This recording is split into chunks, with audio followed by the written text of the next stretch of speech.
them so far. And are they anywhere close to winning a parliamentary seat here? Andrew Cryan reports.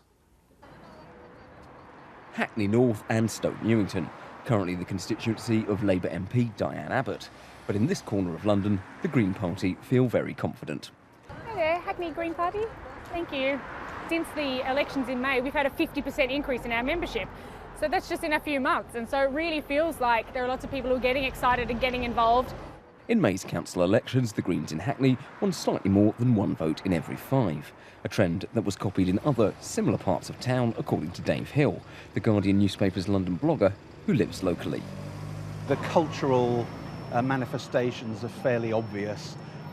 It's things to do with perhaps the early and middle stages of gentrification, so organic vegetable shops, people who are terribly particular about their coffee, lots and lots of bicycles, and a large number of men below the age of 30 who don't shave. In May, the Greens increased their share of the vote by 50% across London, coming second in 4 boroughs and winning 15% or more of the vote in 6. So, what is it that people are voting for? If you want to see Green Party politics in action, the place to come is Brighton.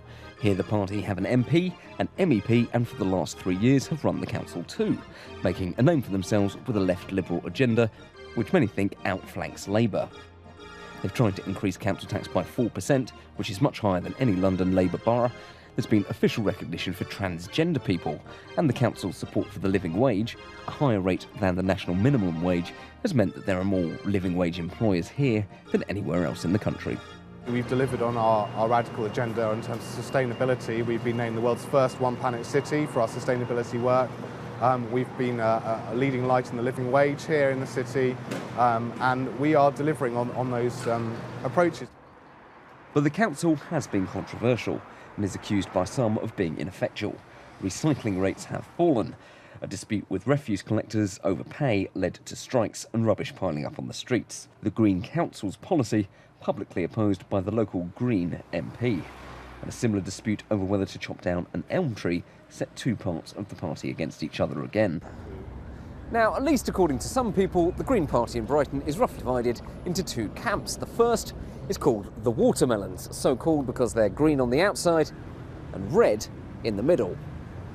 And in contrast to the socialist watermelons are the Mangoes, who underneath their green exterior are a Lib Dem type of yellowy orange. Neil Schofield was a Green Party member before leaving to join Labour. He says the party splits have let people down. There is, certainly within Brighton and Hove, a group of councillors, the Watermelons, who are quite left-wing, who are very committed to their particular causes and seem to thrive on getting up and making public statements and taking part in protests. And there is another wing of the party that simply seems to follow what the officers tell them. But whatever the lessons may be from Brighton, the Green Party in the capital appear to be a rising force. Joining us now is Natalie Bennett, the leader of the Greens. Let's not talk about fruit for too long, but where are you on that? How would you describe where you are on the spectrum here? Well, basically I've said I'm not going to talk about fruit salad anymore. If people want to call me a watermelon, I would say that the Green Party has always regarded social justice and environmental justice as